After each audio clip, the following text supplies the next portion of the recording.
Hello friends, technical class online offline classes में आपको स्वागत है।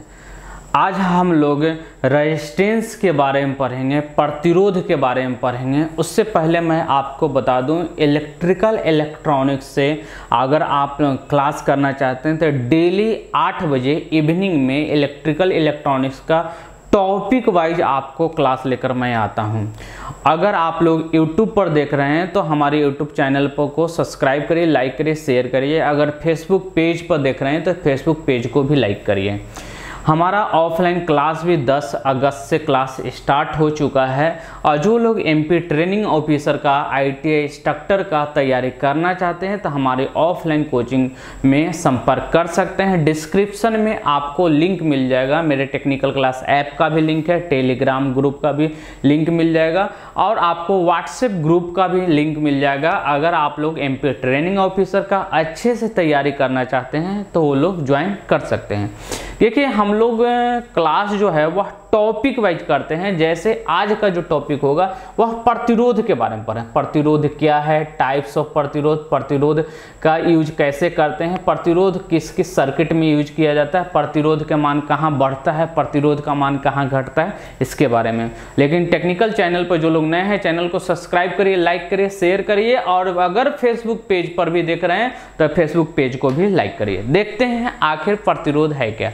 करंट के बहाव में रुकावट उत्पन्न होने की क्रिया को रेजिस्टेंस कहते हैं। करंट के बहाव में रुकावट उत्पन्न होने की क्रिया को रेजिस्टेंस कहते हैं और यह क्रिया जिस माध्यम में होता है ना उसे रजिस्टर कहते हैं।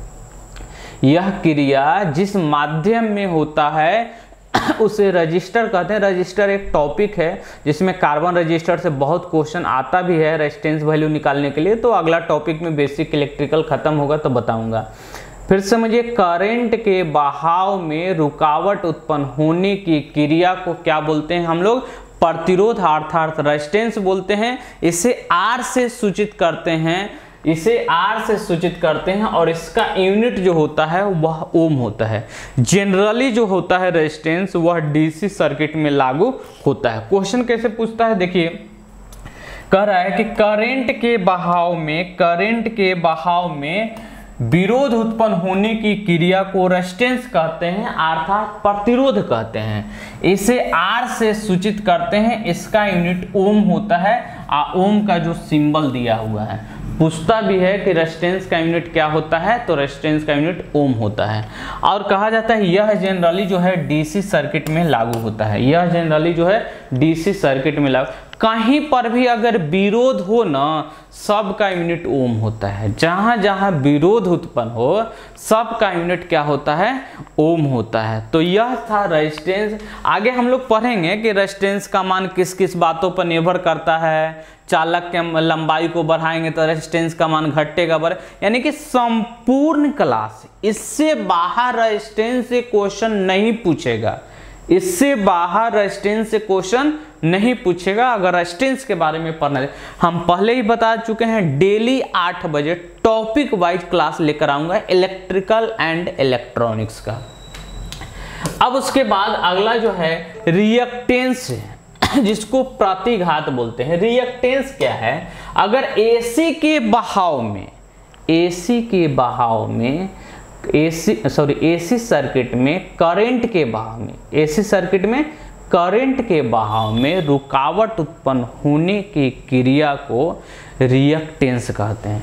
फिर से समझिए, कह रहा है कि AC के बहाव में जो विरोध उत्पन्न होता है, इस क्रिया को AC सर्किट में करंट के बहाव में जो रुकावट है, ऐसे AC के बहाव में AC नहीं इसको बोल सकते हैं, यानी कि AC सर्किट में करंट के बहाव में रुकावट उत्पन्न होने की क्रिया को रिएक्टेंस कहते हैं। इसे X से सूचित किया जाता है, इसका यूनिट ओम होता है और ओम का सिंबल जानते ही हैं। यह जनरली AC सर्किट पर लागू होता है। रिएक्टेंस जो है ना AC सर्किट पर और रेजिस्टेंस जो है जनरली DC सर्किट पर लागू होता है। जहाँ जहाँ विरोध उत्पन्न हो सबका यूनिट ओम, और जहाँ जहाँ सहायता उत्पन्न हो आगे वो बताएंगे उसका यूनिट महो होता है। ठीक है, तो आपको प्रतिरोध के बारे में और रिएक्टेंस के बारे में पढ़ा दिए। अब है इम्पीडेंस, जिसको प्रतिबाधा बोलते हैं। कह रहा है कि रेजिस्टेंस एंड रिएक्टेंस का अलजेब्रिक सम जो कहलाता है इम्पीडेंस कहलाता है। रेजिस्टेंस और रिएक्टेंस का अलजेब्रिक सम क्या कहलाता है? इम्पीडेंस कहलाता है। इम्पीडेंस सर्किट डीसी और एसी दोनों पर लागू होता है, इसे जेड से सूचित करते हैं। याद रखिएगा, इम्पीडेंस को किस लेटर से सूचित करते हैं? इसे जेड से सूचित करते हैं। यह एग्जाम में बहुत बार क्वेश्चन आ चुका है। इसका यूनिट ओम होता है। हम पहले ही बोले थे कि जहां जहां विरोध उत्पन्न हो सबका यूनिट क्या होगा? ओम होगा। जहां जहां विरोध उत्पन्न हो सबका यूनिट क्या होगा? ओम होगा। यह कहता है कि वैसा सर्किट यानी कि एसी सर्किट और डीसी सर्किट दोनों में करंट के बहाव में रुकावट उत्पन्न होने की क्रिया को इम्पीडेंस कहते हैं। यह जनरली एसी और डीसी दोनों सर्किट में लागू होता है। यह जनरली एसी और डीसी दोनों सर्किट में लागू होता है। अब उसके बाद हम लोग पढ़ेंगे कंडक्टेंस। क्या बोलेंगे? कंडक्टेंस, जिसको बोलते हैं चालकता। समझिए बात को, करंट के बहाव में रुकावट उत्पन्न होता है उसे बोलते हैं रेजिस्टेंस। करंट के बहाव में सहायता उत्पन्न करता है उसे बोलते हैं कंडक्टेंस, जिसको बोलते हैं चालकता। फिर समझिए, करंट के बहाव में सहायता उत्पन्न करे इसे बोलते हैं कंडक्टेंस, अर्थात इसे बोलते हैं चालकता। इसे जी से सूचित करते हैं। कंडक्टेंस को किससे सूचित करते हैं?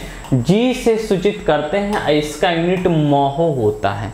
मैं एक बात फिर से बता दूं, जहां जहां विरोध उत्पन्न हो सबका यूनिट ओम, और जहां सहायता उत्पन्न हो उसका यूनिट महो। यानी कि करंट के बहाव में विरोध उत्पन्न हो वह सबका यूनिट ओम, और करंट के बहाव में सहायता उत्पन्न हो सबका यूनिट क्या होगा? महो होगा। ठीक है, इसका सिंबल महो का यह है। और जनरली जो है कंडक्टेंस ना, यह डीसी सर्किट में लागू होता है। जनरली जो कंडक्टेंस होता है वह किस सर्किट में लागू होता है? डीसी सर्किट में लागू होता है। यह तो आप समझ गए होंगे। अब उसके बाद आगे जो टॉपिक है डीसी सर्किट पर लागू होता है। अब उसके बाद एडमिटेंस। एडमिटेंस क्या? एडमिटेंस कह रहा है कि एसी के बहाव में, देखिए डीसी के बहाव में सहायता हो, डीसी सर्किट में अगर करंट के बहाव में सहायता हो उसे कंडक्टेंस है। अगर एसी सर्किट में करंट के बहाव में सहायता उत्पन्न हो होने की क्रिया को एडमिटेंस बोलते हैं। क्या बोलते हैं? एडमिटेंस। इसे वाई से सूचित करते हैं, इसका यूनिट महो होता है। इसे वाई से सूचित करते हैं और इसका यूनिट जो होता है महो होता है। आज जानते ही हैं कि ओम के जो उल्टा सिंबल होता है वह किसका होता है? महो का। और यह जनरली जो होता है एडमिटेंस एसी सर्किट में लागू होता है। किस सर्किट में? एसी सर्किट में लागू होता है। अर्थात एक पॉइंट को और समझिए कि जहां जहां विरोध उत्पन्न हो सबका यूनिट ओम, और जहां सहायता सबका यूनिट म हो, और जहां विरोध उत्पन्न हो सबका यूनिट ओम होता है। तो अभी जो हम लोग पढ़ रहे थे वह किसके बारे में पढ़ रहे थे? वह पढ़ रहे थे प्रतिरोध रिएक्टेंस के बारे में। अब स्पेसिफिक रेजिस्टेंस के बारे में पढ़ेंगे। स्पेसिफिक रेजिस्टेंस अर्थात विशिष्ट प्रतिरोध, रेजिस्टिविटी अर्थात प्रतिरोधकता। मैं बता दूं आपको, इकाई जनरल एकदम साधारण भाषा में, आसान भाषा में समझिए, इकाई घन का जो प्रतिरोध होता है उसी को विशिष्ट प्रतिरोध बोलते हैं। फिर समझिए, इकाई घन का जो प्रतिरोध होगा उसी को हम लोग विशिष्ट प्रतिरोध कहते हैं। और ये जो P दिया हुआ ना, ये P नहीं जी, ये क्या होता है? इसे रो से सूचित करते हैं। ये जो दिया है ना गलत है, यह रो से सूचित करते हैं, ठीक है। इसे रो, इसका यूनिट जो होता है ना ओम सेंटीमीटर। बहुत बार एग्जाम में क्वेश्चन पूछ चुका है कि विशिष्ट प्रतिरोध का जो है वह यूनिट क्या होता है, तो ओम सेंटीमीटर होता है। विशिष्ट प्रतिरोध को किससे सूचित करते हैं, रो से सूचित करते हैं। जैसे आप लोग प्रतिरोध के नियम में पढ़े होंगे, R = रो L/A। रो का मान कांस्टेंट होता है, यानी कि एक प्रतिरोध अगर चांदी के लिए आपको रो का मान कांस्टेंट होगा, चाहे चांदी के कितना भी लंबाई या चौड़ाई घटा दे बढ़ा दे, वह रो का मान कांस्टेंट होता है, ठीक है। अर्थात विशिष्ट प्रतिरोध का मान जो होता है वह कांस्टेंट होता है। अब अगला जो टॉपिक है वह प्रतिरोध का नियम। प्रतिरोध के नियम आप लोग भी पढ़े होंगे। देखिए कहता है प्रतिरोध के फर्स्ट नियम में कि अगर चालक की लंबाई बढ़ाते हैं ना तो प्रतिरोध का मान बढ़ता है, अर्थात चालक की लंबाई प्रतिरोध का समानुपाती होता है। अर्थात पहला नियम में कहा गया है, समझिएगा, प्रतिरोध के नियम में R समानुपाती L होता है। चालक के प्रतिरोध वृद्धि उसके लंबाई का समानुपाती होता है। प्रतिरोध के पहला नियम में यही कहा गया है कि अगर चालक की लंबाई को बढ़ाते हैं, फिर समझिए, चालक की लंबाई को बढ़ाते हैं तो प्रतिरोध का मान बढ़ता है। प्रतिरोध का सेकंड लॉ देखते हैं। प्रतिरोध के सेकंड लॉ में कहता है कि अगर किसी चालक के अनुप्रस्थ काट का क्षेत्रफल, किसी चालक का अनुप्रस्थ काट का क्षेत्रफल उसके विलोमानुपाती होता है, यानी कि R व्युत्क्रमानुपाती 1/A होता है। अर्थात कहता है कि अगर किसी चालक का मोटाई के मान को बढ़ा दीजिएगा ना तो प्रतिरोध के मान घटेगा। क्या होगा, प्रतिरोध के मान घटेगा। किसी भी चालक के अगर मोटाई के मान अर्थात क्रॉस सेक्शन एरिया के मान बढ़ा दीजिएगा तो प्रतिरोध का मान क्या होगा, घटेगा। वही सेकंड लॉ में कहा गया है। और थर्ड लॉ में चालक का प्रतिरोध पदार्थ की प्रकृति पर निर्भर करता है, और चौथा में दिया है चालक का प्रतिरोध उसके तापमान पर निर्भर करता है। यह जो फॉर्मूला है ना, यह P दिया है, P नहीं है। R = रो L/A होता है। R = रो L/A होता है। यह था प्रतिरोध का नियम। क्वेश्चन बहुत सारा प्रतिरोध से पूछता है। जैसे पूछेगा आपका कि किसी भी चालक के लंबाई को बढ़ाएंगे तो प्रतिरोध का मान क्या होगा, किसी भी चालक के लंबाई को दुगना करेंगे तो प्रतिरोध का मान क्या होगा, किसी भी चालक के लंबाई को खींचकर दुगना करेंगे तो प्रतिरोध का मान क्या होगा, किसी भी चालक के आयतन को, वॉल्यूम को कांस्टेंट रख के लंबाई बढ़ाएंगे तो क्या होगा, किसी भी चालक के तनन करके लंबाई को बढ़ाएंगे क्या होगा। यानी कि यह सभी तरह के क्वेश्चन आपको जानकारी करने के लिए यह पूरा वीडियो देखना पड़ेगा। आज का टॉपिक प्रतिरोध है। अगर हमारे YouTube चैनल पर देख रहे हैं तो चैनल को ज़रूर सब्सक्राइब करिएगा। डेली 8 बजे से इलेक्ट्रिकल इलेक्ट्रॉनिक्स का क्लास ज़रूर ज्वाइन करिएगा, क्योंकि हम लोग जो है ना, ऐसा नहीं स्टार्टिंग से स्टार्ट किए ना बेसिक इलेक्ट्रिकल, तो लास्ट पॉइंट तक पढ़ाएंगे। Motor, generator, transformer, power generation, सभी टॉपिक पढ़ाएंगे। स्टार्ट कर दिया हूँ, आपको एक बार फ्री लाइव क्लासेस ज़रूर करवाऊंगा। उसी तरह 8 बजे से इलेक्ट्रिकल इलेक्ट्रॉनिक्स का, 9 बजे से जो हम लोग क्लास स्टार्ट करने जा रहे हैं वह फिटर, टर्नर, मशीनिस्ट का, और 10 बजे से डेली इवनिंग में जो क्लास स्टार्ट करेंगे वह वेल्डिंग का स्टार्ट करेंगे। जो भी लोग अगर MP ट्रेनिंग ऑफिसर की तैयारी करना चाहते हैं अच्छे से करना, क्योंकि 16 में वैकेंसी आई थी, 16 के बाद अब भी आया है, और MP में कोई जॉब बचा नहीं है। जो इलेक्ट्रिकल से हैं वो लाइनमैन वगैरह पहले निकलता था MPB का वैकेंसी, वो प्राइवेट हो गया है, तब वैकेंसी कैसे निकलेगा। तो जो लोग को भी अगर सरकारी जॉब चाहिए तन मन धन से लग जाइए, अभी से लग जाइए। और ये सोच रहे हैं कि जब नोटिफिकेशन आएगा तब तैयारी करेंगे, तो नहीं हो पाएगा। आपको अभी जागना पड़ेगा, अभी से लगना पड़ेगा, नहीं तो सरकारी नौकरी का सपना छोड़ दीजिए, प्राइवेट आप कर सकते हैं। ठीक है। अब अगला जो ये है, प्रतिरोध किन किन बातों पर निर्भर करता है। बहुत बार क्वेश्चन पूछ चुका है, प्रतिरोध जो है किन किन बातों पर निर्भर करता है। पहला, चालक की लंबाई पर, चालक के लंबाई पर। अगर लंबाई के मान को बढ़ाएंगे ना तब प्रतिरोध का मान बढ़ेगा। ऐसा क्यों? क्योंकि लंबाई जो होता है ना वह प्रतिरोध का समानुपाती होता है, अर्थात प्रतिरोध का मान अगर बढ़ेगा तो लंबाई भी मान बढ़ेगा।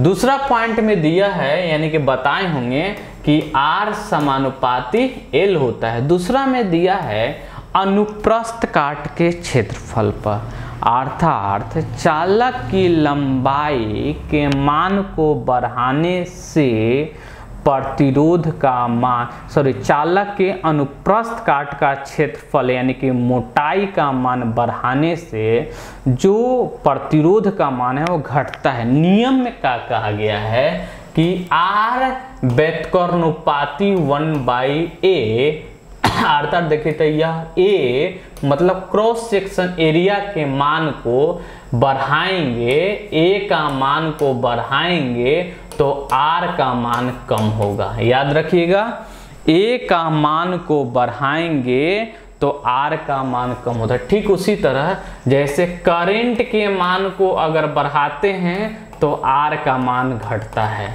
जिस तरह करंट के मान बढ़ता है R का मान घटता है। ये सब पॉइंट छोटे छोटे हैं लेकिन आपको समझना पड़ेगा। और जो लोग कोचिंग नहीं आ सकते हैं या नहीं पढ़ सकते उनके लिए फ्री क्लास प्रोवाइड करवा रहा हूँ। थोड़ा सा टाइम लगे, जो या प्राइवेट जॉब करते हैं या फैक्ट्री में हैं, तो हमारा 8 बजे डेली हमारे यूट्यूब चैनल पर देखिए, आपको वो इलेक्ट्रिकल इलेक्ट्रॉनिक्स का क्लास मिलेगा। और यह एक ऐसा चैनल है जो संपूर्ण सिलेबस बिल्कुल फ्री में करवाएगा। यानी कि आप डेली 8 बजे जुड़िए, आपको बेसिक इलेक्ट्रिकल से लेके पावर जनरेशन तक पढ़ाया जाएगा। उसके बाद है तापमान पर निर्भर करता है। अगर किसी भी कंडक्टर का टेम्परेचर का मान बढ़ा दीजिएगा ना तो प्रतिरोध का मान बढ़ जाता है। फिर से समझिए, किसी भी कंडक्टर को अगर टेम्परेचर का मान बढ़ाइएगा तो प्रतिरोध का मान बढ़ता है, अगर टेम्परेचर के मान को घटाइएगा तब प्रतिरोध का मान घटता है। लेकिन यह सेमीकंडक्टर पर लागू नहीं होता है। ये जो कंडक्टर होते हैं ना चालक, वह पीटीसी के जैसा काम करता है। पीटीसी पॉजिटिव टेम्परेचर कोएफिशिएंट है। और कंडक्टर और जो सेमीकंडक्टर होते हैं ना, सेमी कंडक्टर, वह एनटीसी के जैसा काम करता है। अगर सेमीकंडक्टर के तापमान को बढ़ाएंगे ना तो वहाँ जो प्रतिरोध का मान होता है वहाँ बढ़ता है। याद रखिएगा, घटता है सेमीकंडक्टर में प्रतिरोध, क्योंकि कंडक्टर में बढ़ता है और सेमीकंडक्टर में घटता है। एनटीसी है ना, निगेटिव टेम्परेचर कोएफिशिएंट। कुछ एमसीक्यू क्वेश्चन है, इसके बारे में भी हम लोग डिस्कशन करते चलते हैं। जैसे पहला क्वेश्चन क्या कह रहा है कि किसी भी चालक में लंबाई वृद्धि करने पर प्रतिरोध का मान बढ़ेगा। क्यों? प्रतिरोध के पहला नियम याद करिए, R समानुपाती L होता है। R समानुपाती L होता है, अर्थात लंबाई बढ़ेगा तो प्रतिरोध भी बढ़ेगा। क्लियर है? दूसरा का, अगर चालक की लंबाई को दुगना करते हैं तो प्रतिरोध का मान क्या, R समानुपाती L, L का मान दुगना तो R का मान भी दुगना होगा। L के मान दुगना तो R का भी मान दुगना होगा। अगला जो है कह रहा है चालक की लंबाई को खींच कर दुगना करते हैं तो प्रतिरोध कितना गुना। इसके बारे में थोड़ा समझ लीजिए, मैं समझा देता हूं। कह रहा है कि चालक की लंबाई को खींच कर दुगना करते हैं। देखिए, अगर L को हम दुगना करते हैं तो A 1/2 हो जाता है। L को अगर तिगुना करते हैं तो A1/3 हो जाता है। जैसे एग्जांपल बता, यह इतना मोटाई, अगर खींचेंगे इसको, खींच कर लंबाई को बढ़ाएंगे तो क्या होगा, खींच के लंबाई को, तो यही मोटाई घटेगा ना। तो जिस रेशियो में हमें लंबाई बढ़ेगा ना, उसी रेशियो में क्रॉस सेक्शन एरिया घटेगा। अब फार्मूला पर हम लोग आते हैं। फार्मूला पर है कि चालक की लंबाई को R = ρL/A होता है। रो तो कैंसिल है, कांस्टेंट है। अगर खींच कर दुगना किए हैं तो खींच कर दुगना करेंगे तो L का मान दुगना। हम बोले खींचे हैं ना जी, तो खींचे हैं यानी कि लंबाई बढ़ा है तो क्रॉस सेक्शन एरिया कम हुआ, तो क्या होगा 1/2। तो क्या होगा 2 और 1, यह 2 ऊपर चला जाएगा तो क्या होगा 4 गुना हो जाएगा। ठीक है। अगर यही बोलता है कि खींच कर 3 गुना, तो R ये तो कांस्टेंट, L का मान 3 और 1/3, यह 3 ऊपर जाएगा तो कितना होगा 9 गुना। यानी कि समझिए, 1 नंबर VVI क्वेश्चन है, एग्जाम में आता है। समझिए क्या समझाना चाह रहे हैं। अगर चालक की लंबाई को खींचकर जितना गुना कहता है उसका स्क्वायर कर दीजिए। फिर समझिए, अगर चालक की लंबाई को खींचकर जितना गुना कहता है उसमें आप स्क्वायर कर दीजिए। जैसे कह रहा है खींच कर 2 गुना, तो स्क्वायर करिए 2 का 4 गुना प्रतिरोध हो जाएगा। किसी भी चालक के खींच कर लंबाई को 3 गुना करते हैं तो 3 का स्क्वायर करिए कितना गुना हो जाएगा 9 गुना। किसी भी चालक के लंबाई को खींच कर 4 गुना करते हैं तो 4 का स्क्वायर करिए कितना गुना 16 गुना। यह है। एक और क्वेश्चन आता है, किसी भी चालक के लंबाई को खींच कर या तनन करके, वहां ऑप्शन देगा तनन यानी तान कर, या आयतन को स्थिर रख के, यही फॉर्मूला लगेगा। या तो खींच कर दुगना तो 4 गुना, या तनन करके दुगना 4 गुना, या आयतन को स्थिर रख के दुगना तो भी क्या होगा 4 गुना होगा। तो इस पॉइंट को अगर आप समझ गए होंगे तो इस तरह से क्वेश्चन आप निकाले, तनन करके, खींच करके, वॉल्यूम को कांस्टेंट रख के, सबका आंसर एक ही होगा। ठीक है।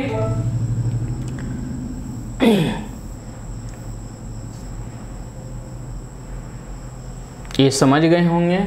अब उसके बाद अगला जो है, किसी भी चालक का अनुप्रस्थ काट का क्षेत्रफल अधिक करने पर प्रतिरोध। देखिए अनुप्रस्थ, सेकेंड लॉ याद करिए, प्रतिरोध का दूसरा नियम कहता है कि अगर क्रॉस सेक्शन एरिया के मान को बढ़ाइएगा, अर्थात अनुप्रस्थ काट के क्षेत्रफल के मान को बढ़ाइएगा, अर्थात मोटाई को बढ़ाइएगा, तब प्रतिरोध का मान कम हो जाएगा, अर्थात घट जाता है। अगला क्वेश्चन है, किसी भी चालक का अनुप्रस्थ काट का क्षेत्रफल दुगना, फॉर्मूला पर लाइए, R = ρL/A।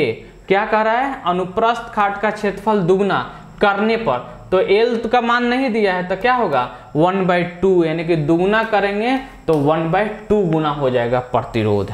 ठीक है। अगला क्वेश्चन जो है वह कह रहा है कि किसी भी चालक की लंबाई दुगना करने पर, किसी भी चालक की लंबाई दुगना करने पर R = ρL/A, L का मान दुगना करने पर, क्षेत्रफल आधा करने पर, क्षेत्रफल आधा कर दिए, यह 2 ऊपर जाएगा तो कितना होगा 4 गुना आंसर होगा। तो इस तरह से भी एग्जाम में न्यूमेरिकल पूछता है कि किसका मान दुगना, इसका मान 3 गुना, तो टोटल प्रतिरोध का मान क्या होगा। तो याद रखिएगा, जो फॉर्मूला दिया है ना उसी पर रख के आप बनाइएगा। जैसे अगला क्वेश्चन है, किसी चालक की लंबाई को आधा करने पर, चालक की लंबाई को ना आधा करने, R = ρL/A, तो L का मान आधा करने पर और क्षेत्रफल का मान 3 गुना करने पर, क्षेत्रफल का मान 3 गुना, तो यह आपको 1/2 गुने 3 यानी कितना 1/6 गुना हो जाएगा। प्रतिरोध का मान 1/6 गुना हो जाएगा। तो इस तरह से भी प्रतिरोध से क्वेश्चन आता है। देखिए हमारा जो क्लास है ना वह टॉपिक वाइज क्लास होगा। जैसे कोई टॉपिक, जैसे प्रतिरोध के बारे में आज लेकर आया हूँ, तो प्रतिरोध से जो भी क्वेश्चन पूछता है ना, सभी तरह के प्रतिरोध से क्वेश्चन हम बताएंगे। जैसे अगला कह रहा है कि किसी भी चालक के तापमान, तापमान मतलब टेम्परेचर वृद्धि करने पर प्रतिरोध का मान, ये जो कंडक्टर होते हैं ना पीटीसी के जैसा काम करते हैं। पीटीसी कहें तो पॉजिटिव टेम्परेचर कोफिशिएंट। इसका अर्थ यह होता है कि अगर किसी चालक का टेम्परेचर के मान बढ़ाइएगा ना तो प्रतिरोध का मान क्या होगा, बढ़ जाएगा। प्रतिरोध का मान क्या होगा, बढ़ जाएगा। अगर यही सेमीकंडक्टर होगा तो प्रतिरोध का मान घट जाएगा। क्यों? क्योंकि सेमीकंडक्टर जो होते हैं वह एनटीसी के समान काम करते हैं। सेमीकंडक्टर जो होते हैं वह किसके समान काम करता है, एनटीसी के काम करता है। एनटीसी कहें तो निगेटिव टेम्परेचर कोफिशिएंट। एनटीसी कहें तो निगेटिव टेम्परेचर कोफिशिएंट होता है। अर्थात अगला क्वेश्चन कह भी रहा है किसी भी अर्धचालक में तापमान वृद्धि करने पर प्रतिरोध का मान घट जाता है। अर्थात यह किसके जैसा काम करता है, एनटीसी के जैसा काम करता है, निगेटिव टेम्परेचर कोफिशिएंट। देखिए हम पहले भी बता चुके हैं कि आज का जो टॉपिक है प्रतिरोध है। आप प्रतिरोध के बारे में अगर आप न जानते हैं तो प्रतिरोध के बारे में यह वीडियो पूरा देखिए, आपको जो जो क्वेश्चन आता है सब समझ में आ जाएगा। अब है प्रतिरोध को कितने वर्गों में विभाजन किया गया है। प्रतिरोध को जनरली जो है ना 4 वर्गों में विभाजन किया गया है। कितने? 4। लो प्रतिरोध, मीडियम प्रतिरोध, हाई प्रतिरोध, एक्स्ट्रा हाई प्रतिरोध। लो प्रतिरोध का मान क्या होता है? लो प्रतिरोध का मान जो होता है वह 2 ओम तक होता है। याद रखिए यहाँ से एक क्वेश्चन आता ही एग्जाम में वीवीआई है। लो प्रतिरोध का मान 2 ओम तक होता है। मीडियम प्रतिरोध का मान 500 ओम तक होता है। हाई प्रतिरोध का मान 10,000। मेगा ओम के जो प्रतिरोध होते हैं ना वह एक्स्ट्रा हाई प्रतिरोध होता है। देखिए हमारे यहाँ जो ऑफलाइन के क्लास होता है तो हम लोग क्या है ना कि क्लास में इस तरह का नोट्स प्रोवाइड करवाते हैं। यही किताब डेली लेके आना है। उसके बाद हम पढ़ाते चलते हैं न्यूमेरिकल सॉल्यूशन सबके।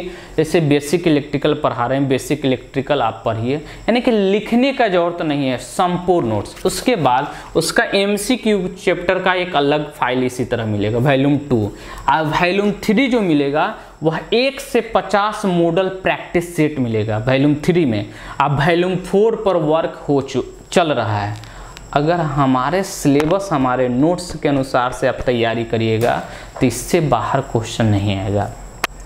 अगर जो लोग ऑफलाइन क्लास करना चाहते हैं तो हमारे यहाँ हॉस्टल फैसिलिटी भी है। बाहर का भी जो स्टूडेंट है वह संपर्क कर सकते हैं। डिस्क्रिप्शन में व्हाट्सएप नंबर, कॉल नंबर, आपको Telegram group, WhatsApp group number, आपको फेसबुक पेज का भी आपको सभी चीज़ प्रोवाइड करवाया जाएगा। आप बात कर सकते हैं। चैनल पर जो लोग नए हैं चैनल को सब्सक्राइब करिए, लाइक करिए, शेयर करिए। आपको अगर सरकारी नौकरी चाहिए तो अभी से लगना पड़ेगा, नहीं तो पहले वाला ज़माना गया जो हल्का फुल्का भी पढ़ लेते थे लोग, जॉब हो जाता था। आप जितना ज़्यादा डीपली पढ़िए, ज़्यादा से ज़्यादा पढ़िए, 4 घंटा, 6 घंटा, 8-8 घंटा पढ़िएगा तभी आपको सरकारी नौकरी मिलेगा। और नहीं तो मोदी जी ऐसी कृपा है कि सरकारी नौकरी निकल कहाँ रहा है, हर चीज़ को प्राइवेट कर रहे हैं, हर चीज़ को बेच रहे हैं। तो आप भूल जाइए, जो है उसी में आपको, क्योंकि उनको तो आप बदल नहीं सकते हैं, तो अपने आप को उनके अनुसार से ढालिए। और आप मतलब सरकारी नौकरी की तैयारी करना चाहते हैं तो हमारे टेक्निकल क्लास में संपर्क कर सकते हैं। Okay, bye bye.